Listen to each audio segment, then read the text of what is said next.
After multiple delays, Ghostbusters Afterlife has finally hit theaters. So today I'm going to stop and rank all 4 Ghostbusters films from the worst to the best.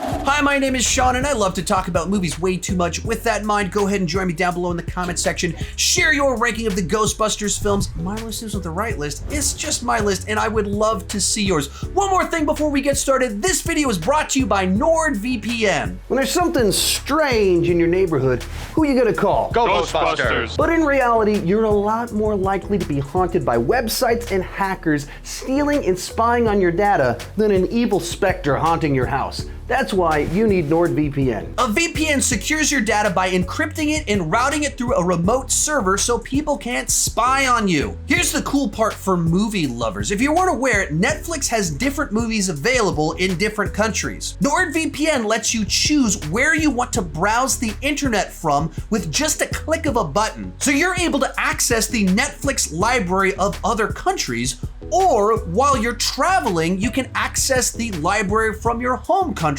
while you're away. Choose from 5,200 servers in 60 countries, and their servers run super fast thanks to Nord links, so you can avoid buffering while watching your favorite movie or show. Go to nordvpn.com/Sean Chandler to get a 2-year plan plus 1 additional month with a huge discount. That's great! The link is down below in the description. Use promo code Sean Chandler, and let's get started. In last place, Ghostbusters 2016. Now, before this movie even came out, it was already one of the most hated films of 2016. The trailers were dreadful. At face value, it just felt like another lazy reboot where producers are like, what if we did Ghostbusters except with girls? As for me, I personally don't think the movie's nearly as bad as its reputation or as bad as the internet makes it out to be. Granted, I am 100% biased when it comes to this movie because back in July of 2016, I went on a date night to go see Ghostbusters 2016 to see was it as bad as the internet made it out to be. The next day I decided to post a review, my very first review as Sean Chandler Talks About, and thus a whole new career was started because of Ghostbusters 2016. So this movie legitimately changed the trajectory of my life, so maybe I'm a bit biased. Let's go. Now, if you watch this movie as a Ghostbusters film, which of course it is, it misses the mark. But if you watch it as a Paul Feig comedy in the Ghostbusters genre, which of course it also is, it kind of works if you're into Paul Feig's vein of humor. And I like a lot of Paul Feig's work. With Melissa McCarthy and Kristen Wiig, I think they have a nice little rapport between them. They have some funny moments. But the standout for me was Chris Hemsworth, who's not always in the best movies, for example this one, but I think he can be very funny even in bad movies. Can I ask why no glass? Oh, yeah. They just kept getting dirty, so I took them out. On the flip side to that, I'm not into Kate McKinnon doing her weird faces and acting up in the background. That's not really my thing. Leslie Jones just shouting a lot, not really my thing either. Get out of my friend, Ghost!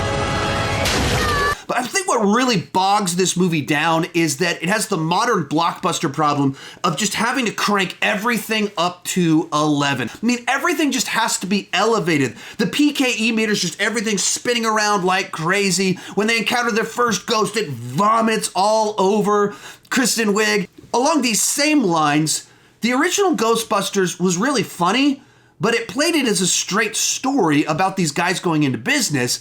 Whereas here, everything feels like a bunch of comedians trying to outdo one another. There's all these segments where they're just riffing and doing dance numbers, just trying so hard to be funny because it's going for a comedy vibe rather than taking the material seriously.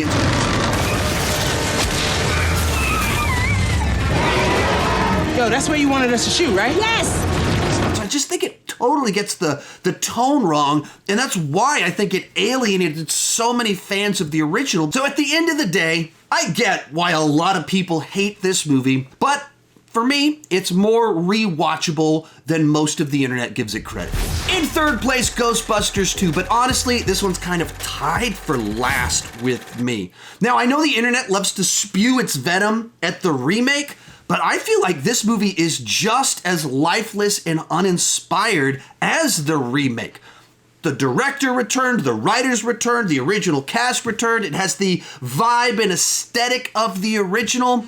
And that's kind of the problem here. It just feels like a retread. They didn't take any risks. They didn't do anything new. They just rearranged the parts and did the original again. And there's simply no excuse for how lifeless this movie turned out. And generally speaking, the people that made the movie agree with that. Bill Murray said this to Collider. They got us all together and they pitched us a story idea that was really great. I thought, holy cow, we could make that work.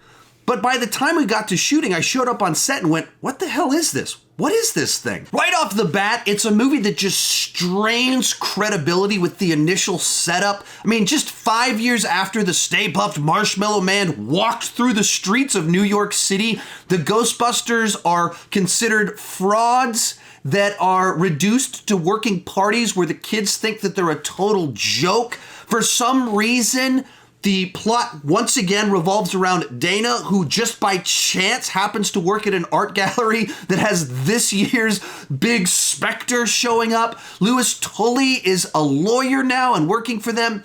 I mean, it's like in their effort to bring everybody back and repeat the beats, they just came up with these bad ideas that just strain too much credibility. From there, the movie just repeats all of the beats of the original film. And I can forgive that if the movie still kind of works. Last week, I talked about the Home Alone movies, and I have absolutely no problem with Home Alone 2, which definitely repeats every single beat of the original Home Alone. But with Home Alone 2, I thought the magic was still there. But with this film, it just felt like everyone was there just to get a paycheck. The humor all fell flat.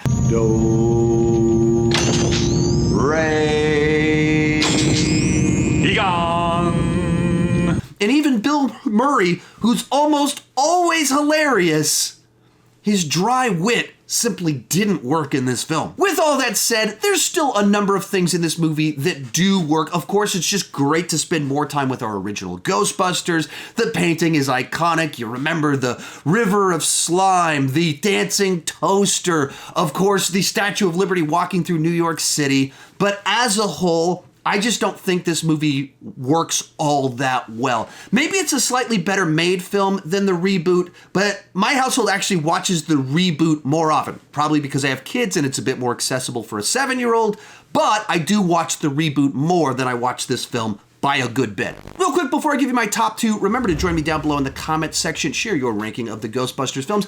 Also, I did a review of Ghostbusters Afterlife, and over on my second channel, I posted a review of the original Ghostbusters with my full thoughts on that one. You can check those out right up here when this video is over. Our runner-up, Ghostbusters Afterlife, and there is a huge gap between Ghostbusters 2 and Ghostbusters Afterlife because this was the sequel that I wanted. I thought that this was exactly the right direction to take this franchise. That's great! What I loved about this movie is that they found a way to tell a very different story and a different type of story, but it still has all the Ghostbusters stuff that you want, and it's a continuation of the mythology of the original film, the plot of the original film, while honoring the legacy that came before. And much like with the original, a big part of what makes this movie work is the cast, where, of course, Paul Rudd is effortlessly likable and amusing, and I think he fits perfectly into the world of Ghostbusters, where you want to have comedy, but you don't want it to be big joke setups, and that's what Paul Rudd does so well with his little reactions to things, his responses, his comedic timing. He fits perfectly. He's not really the standout here. Then you have Finn Wolfhard, who of course has been stealing scenes in Stranger Things and It for the last 5 years, and he's once again able to steal scenes here. But he's not the star or the standout. That's McKenna Grace, who's the actual star of the movie, and she is just fantastic in this film as this little mini Egon who's trying to discover her place in this world through this trip to a small town where she's discovering her family heritage, that she does have ties and connections to a family member that she's never been able to meet before. And she can be really funny when she needs to be, but she also carries the dramatic weight of the film at the same time. I just thought she was fantastic in this film. And the movie brings back some familiar faces, and I think they did it the right way, where there is spice in the film, but all the heavy lifting is done by the new cast. It trusts these new characters, these new actors to carry the weight. But I think the thing that really takes this movie up to the next level and makes it a great Ghostbusters sequel is that this is the Ghostbusters movie with the most heart and emotion. At the core of the movie, it's a story about a family, that they found a story that makes you care about these characters on a family level, and they find a way to just pay it off so well throughout the entire last half of the film, especially as you move into the third act. And when you get to those final moments where they do some of the stuff that they did, a lot of people started tearing up in my theater. I didn't start tearing up because I went to go see it with my brother-in-law, and I'm not going to cry in front of my sister's husband, but we got really close. Everyone that has seen it says that they cry at the movie, so it should be an extremely successful comedy.